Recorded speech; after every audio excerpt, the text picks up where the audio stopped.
Fredrik. I'm Nicholas Hedin. I'm the CEO of Centiro. Du gillar inte kortsiktiga lösningar? We're cloud-based software for transportation management and logistics. God morgon. God morgon. Har vi matchande skjortor idag? We intend to be a serious player in this market.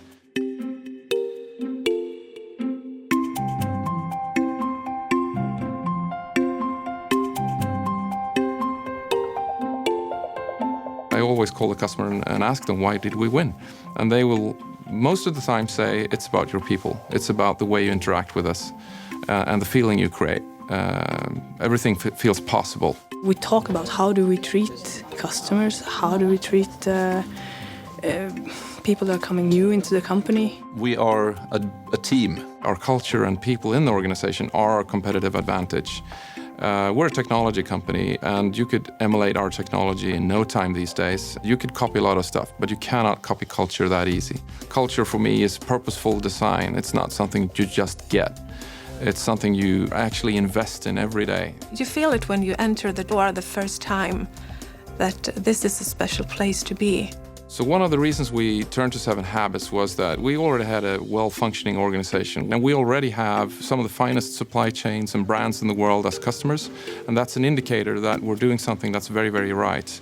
But what is coming for us now is scale, is scaling up. When you look at 7 Habits, you find that this was a framework that could create a language for us that enabled us to scale. You could cut out a lot of the unnecessary interactions in daily work by having a common language, how you prioritize and how you interact and the way you interact with others. We decided to have the workshop for 3 days outside the building. During those days, the participants got to know each other very well in a deeper level than they do at work. It was so much more than just education. It was more of an experience. I know that even if I can't solve things directly, I have the tools to be able to solve them in a while.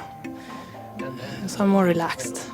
Nicholas models the 7 Habits by using the framework and the language. He's serious about this. You can't stand on the beach and be swimming at the same time. For me, it's important to understand what it is that we put people through.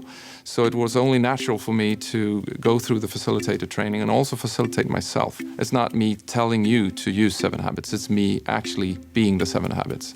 So if I'm talking about prioritization and worrying about people's time, I better not interrupt people and create Q3 or quadrant 3 activities. For us as leaders, for us as a company, it's only natural to worry about the whole human being. Because when we do that, when we create that certainty and comfort, we get the trust that we need in the organization in order to perform well. It starts with good morning. It's real simple. How are you? And not only saying that, but actually listening for the answer. Leadership is about having those small interactions rather than big follow-ups once per year. It's about these little small moments. We encourage people to sit down once a week, to go through stage by stage, habit by habit, and talk to each other. And they really start to ask the questions outright. So is this important, or is it just urgent, or is it both?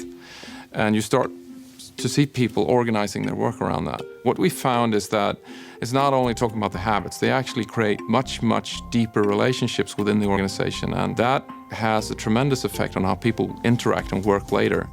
When we look at the results we get from 7 Habits, one of the things that come away from it, first and foremost, is the feeling from the employees that we invest in them. Whatever investment you make in the long run with people will make a difference.